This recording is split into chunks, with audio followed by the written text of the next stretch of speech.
Welcome to AI Explainers. In this video, we deep dive into a very important topic in generative AI, prompts engineering. Please visit Videocast. Just watch this articulate answer appear instantly. Yeah, it feels like magic. It does.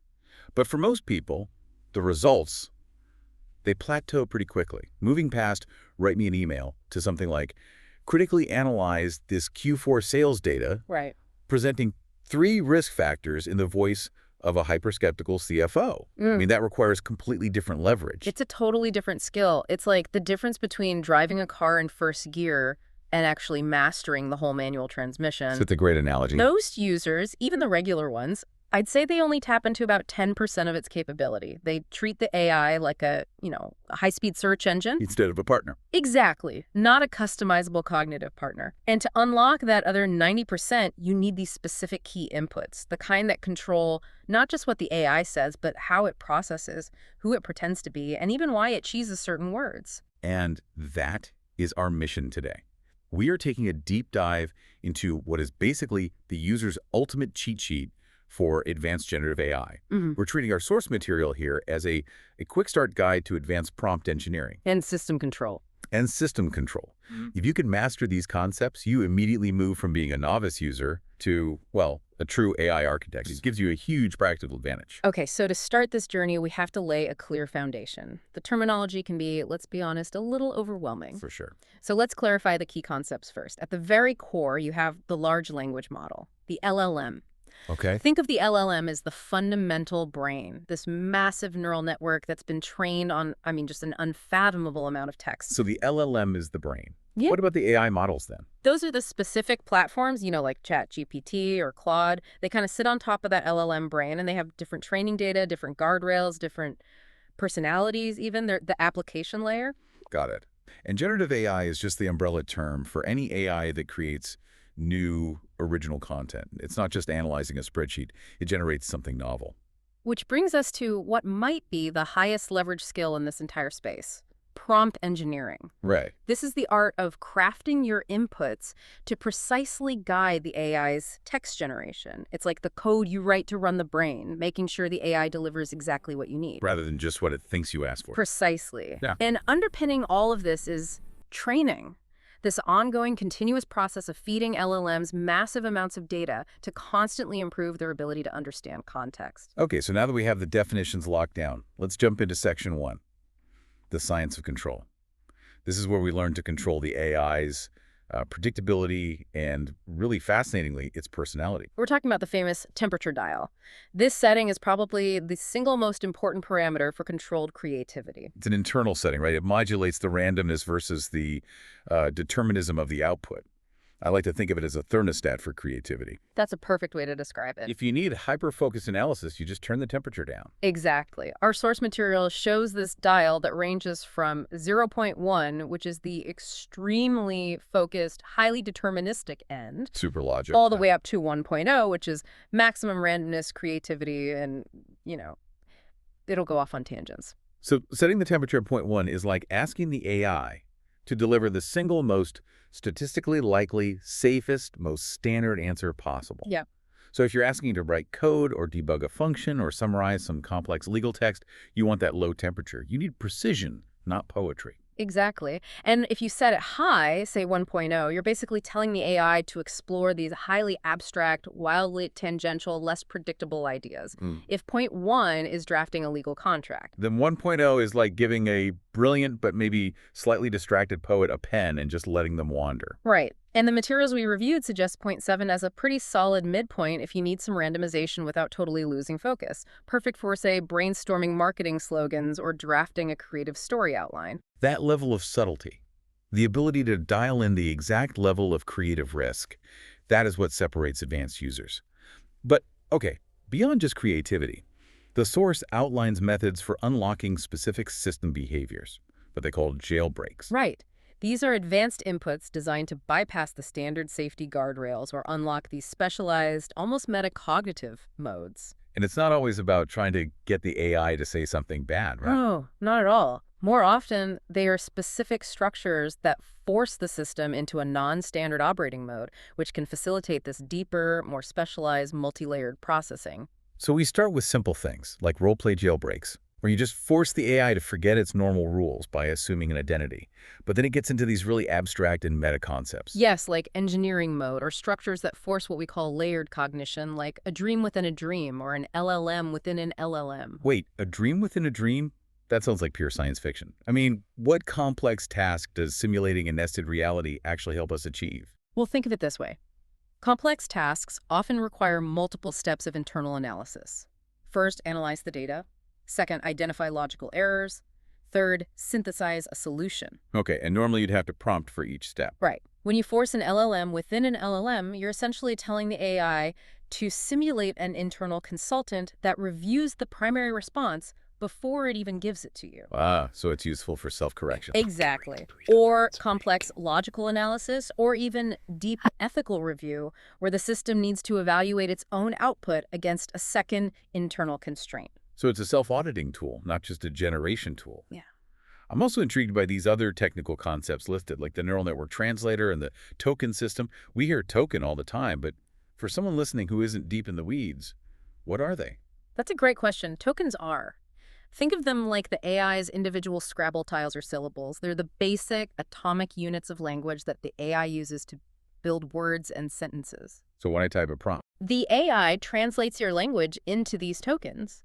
And when it generates a response, it's spitting out tokens one by one, deciding which one should come next based on pure probability. so manipulating the token system is like peeking behind the curtain to change the rules of how it arranges the Scrabble tiles. Precisely. And mastering these control parameters, temperature, and these advanced inputs, that's what moves you past simply using the tool to actively programming its behavior. Which naturally leads us right into section 2, establishing perfect communication through structured prompting. Right. Moving from a simple, vague question to a powerful, structured request. That's the whole ball game. It is. The materials we looked at highlighted the anatomy of a perfect prompt, breaking it down into 6 crucial components. This framework is what eliminates ambiguity. Most people just write, 2 components? The objective and maybe the format. Right, but for truly optimized output, you need all 6. So the ideal prompt begins by setting the stage. Number 1, assume the persona of expert persona. Number 2 defines the core job, verb format and length, telling it exactly what action to perform. 3 gives it that mission-critical context. Objective, the overall goal. 4 provides the fuel. The output should include relevant data. 5 is that critical stylistic choice.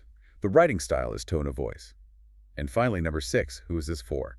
Targeted towards audience. If you miss any one of those, the AI has to guess. And when the AI guesses, The quality just plummets. it does. But wait, I can hear a listener asking, do I really need all 6 components every single time? Isn't specifying the audience or tone a bit much for just a quick draft? That's a fair point, but think about the leverage you gain. Just take that first one, assuming a persona. Role-playing is so incredibly useful, not just for fun, but because it improves focus and depth by forcing the LLM to adopt the knowledge constraints of an expert. Right, so if you just ask, analyze Q4 sales, you get a generic summary. Yeah, totally generic. But if you use the prompt structure, assume the role of a hyper-skeptical CFO, that's the persona, and critically analyze the verb, the Q4 sales data, to generate 3 primary risk factors. Objective. The entire processing framework just shifts. It changes completely. The AI instantly filters its vast knowledge through this very specific lens.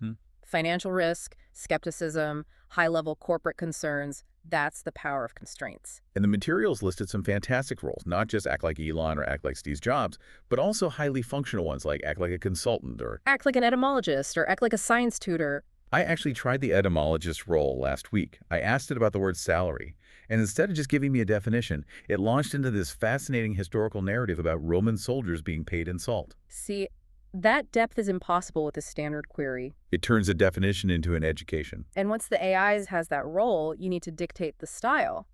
The source gives a huge range of writing styles to tailor the output. This makes sure the final product lands exactly right with your audience. Yeah, we see the standard ones like explanatory, persuasive, descriptive, but also tonal options like humorous, narrative, even inspirational. And the really interesting ones. Confrontational. And conversational. That confrontational one is vital for critical thinking. If your objective is to challenge a long-held corporate assumption, using a skeptical or confrontational tone might be exactly what you need. The style and the persona, they work together. That structural guidance role, format, tone, it really is the key differentiator. Okay, let's unpack section 3, focusing on the different types of input we can use and the tools that extend the AI's reach. We really need to stop thinking that prompt just means a single sentence question. Complex tasks require specific prompting techniques, different input strategies designed for different structured responses. The source lists 10 key techniques. It feels like a tactical playbook. You have the foundational ones like open-ended, Right, the basics. but also these highly specialized methods. For deep analysis, you might use a comparative prompt, asking it to weigh two things side by side. For creative tasks, there's a dedicated brainstorm technique. Or for review, there are summary, feedback, or prediction prompts.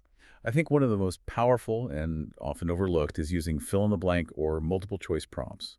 You can almost train the AI on the fly, forcing it to learn a pattern before you ask it to generate something complex. Varying the input type is crucial. You wouldn't use a hammer to install a screw, right? You shouldn't use a simple instruction prompt when what you really need is a structured comparison. And beyond the input itself, there's this whole ecosystem of tools that integrate and extend the AI's capabilities. These are the add-ons that move the AI out of its chat window and into your browser, into your documents. The source lists some key extensions and plugins. Things like Merlin, which lets you use ChatGPT on almost any web page, or Ask Your PDF, which specializes in summarizing dense documents. Those are immediate productivity boosters for any professional. And for massive workflow integration, plugins like Zapier are mentioned.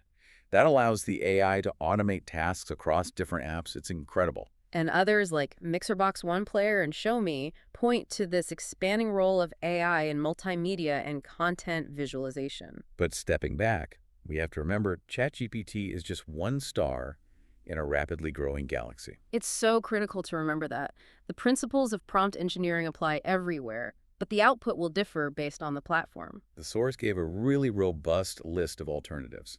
Major LLMs like Google Bard, Bing Chat, and Claude. And Claude is particularly known for handling extremely long text, right? It's great for summarizing entire books. Exactly. But there are also these powerful niche platforms listed, like Jasper.ai and ChatSonic, which are focused on marketing copy. Or research tools like illicit and experimental platforms like Agent GPT. Knowing this ecosystem means you can pick the best tool for the job. You wouldn't ask Jasper to write code. This brings up a really important question, something that any professional using these tools has to face: avoiding plagiarism. As AI-generated text becomes more common, the ability to detect it is evolving just as fast. It's an escalating arms race, for sure, between creation and verification. So what are the detection methods? Well, the source details a few. The most sophisticated is called the watermark method.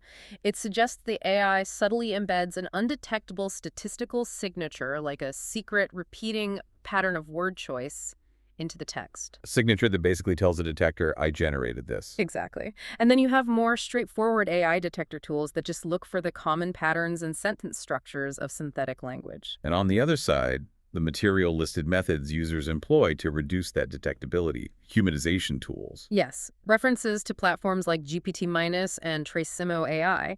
The function of these is basically to rewrite the AI-generated text, obscuring those watermarks or smoothing out the linguistic patterns to make it sound more human, less perfect. It seems like the best long-term strategy, though, is just using the structural prompting we've been talking about, dictating a specific, nuanced style to make the initial output inherently less generic. Absolutely. The better the input, the more human and specific the output. That's your best defense. What a dense amount of actionable knowledge. So, to synthesize all of this for you, the listener, true mastery of generative AI really hinges on 3 pillars from our source material. First is structural prompting. You have to stop asking simple questions. Adopt that 6-part prompt format: persona, verb, objective, data, tone, and audience to eliminate guesswork. Second, mastery requires system control. You need to actively leverage that temperature dial to control randomness. And you need to understand how to deploy those specialized inputs, like the layered jailbreaks, to unlock deeper processing. And finally, mastery requires expanding your toolkit.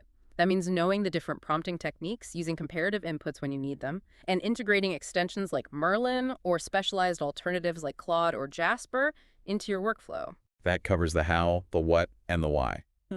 But for our final thought, we wanted to give you a direct path forward. This technology is changing every single week. The best prompts today will be the baseline standard tomorrow. You don't have to work in a vacuum to keep learning. The materials we reviewed pointed to specific resources for continuous learning. We highly encourage you to explore the open source prompt repositories on platforms like GitHub. Look for communities like Awesome ChatGPT prompts, where the best engineers in the world are sharing their most effective prompt architectures. And if you want to get into the foundational mechanics, the neural networks, the logic behind why tokens behave the way they do, check out learning platforms like Coursera for deep learning resources. At the end of the day, the best way to use the tool is to constantly study how the masters are writing their inputs, because understanding that structure today is what truly makes you an architect.